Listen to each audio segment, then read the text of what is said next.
सोचो जरा, अगर खुदा मोहब्बत है तो फिर बाइबल में इतनी जंगें क्यों? अगर वो रहम करने वाला है तो फिर उसने किनान के लोगों को हलाक करने का क्यों हुक्म दिया? क्या ये इंसाफ था या जुल्म? और आज हमारे लिए इस कहानी में क्या सबक छुपा है? आइए इस सबक में हम सीखते हैं कि खुदा का इंसाफ और रहम किस तरह साथ साथ चलते हैं। और ये जंग दरअसल तलवार की नहीं बल्कि रोशनी और अंधेरे की थी। मसीह यीशु के अजीम नाम में आप सबको सलाम। और आज एक नई बाइबल स्टडी गाइड के साथ आप सबों की खिदमत में हाजिर हुआ हूं। आज की बाइबल स्टडी गाइड में हम सीखेंगे कि किनान की जंग को समझना, यशुआ और मुकद्दस जंग के अखलाकी सबक।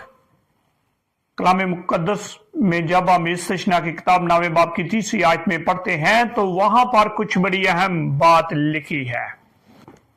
आज तो आज के दिन जान ले कि खुदावंद तेरा खुदा तेरे आगे आगे भस्म करने वाली आग की तरह पार जा रहा है। वो उनको फना करेगा और वो उनको तो तेरे आगे पस्त करेगा, ऐसा कि तू उनको निकाल कर जल्द हलाक कर डाले कि जैसा खुदावंद ने तुझसे कहा है। कलाम की आयत में का पढ़ा, सुना और कबूल किया जाना हम सबों के लिए बरकत का सबब हो। मौजू है खुदा का इंसाफ और रहम। आज का जो मौजू है वो है खुदा का इंसाफ और रहम। जब बनी इसराइल मुल्क किनान की सरजमीन में दाखिल हुआ, ये महज एक आम जंग नहीं थी बल्कि नेकी और बदी की रूहानी जंग थी। खुदा ने कभी भी जंग या तबाही की ख्वाहिश नहीं की, मगर किनानी कौम ने अपने आप को बुत परस्ती, तो जादू टूना, बच्चों की कुर्बानी और बदकारी में गर्क कर दिया था। फिर भी खुदा ने उन्हें 400 साल तक मौका दिया कि वो जरूर तौबा करें। पैदाइश की किताब जब 15वें बाब में देखते हैं तो खुदा ने वहां पर उन्हें यह है कि मौका दिया 400 साल का।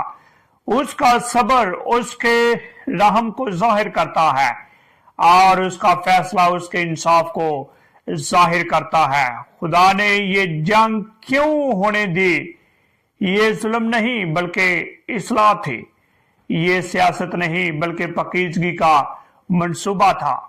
ये फतह नहीं बल्कि बुराई के खात्मे के लिए खुदा की अदालत थी।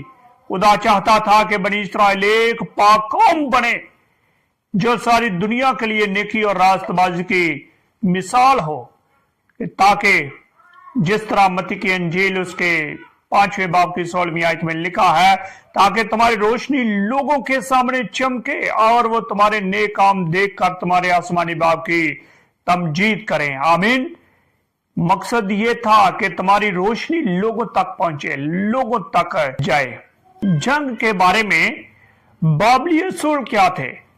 जब इस्तिशना 20वां बाब पढ़ते हैं तो मुस्तकिल फौज रखने की इजाजत नहीं थी। सियासी तनहा या माली गनीमत नहीं ले सकते थे। सिर्फ जंग, सिर्फ दफा या इलाही हुक्म के तहत होती थी। जंग से पहले रूहानी तैयारी लाजमी थी। क़यादत हमेशा खुदा के नबियों के जैसे मूसा यीशुआ के हाथ में थी।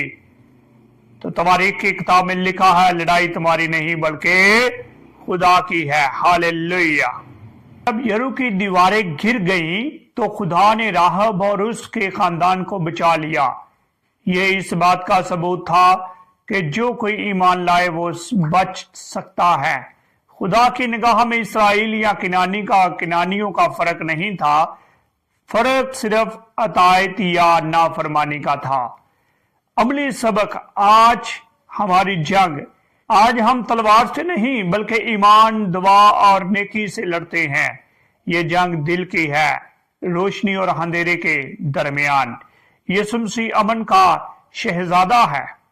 मत्ती की अंजील में लिखा है, मुबारक है वो जो सुलह कराते हैं क्योंकि वो खुदा के बेटे कहलाएंगे।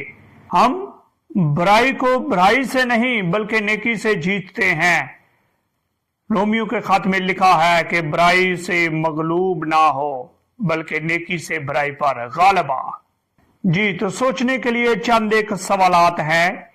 किनान की जंग से हम खुदा के किरदार के बारे में क्या सीखते हैं?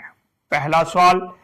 दूसरा है, हम अपनी जिंदगी में इंसाफ और रहम को कैसे जाहिर कर सकते हैं? तीसरा सवाल है, कौन सी रूहानी जंगें आप अपनी जिंदगी में लड़ रहे हैं जिन्हें सिर्फ खुदा की कुव्वत से जीता जा सकता है?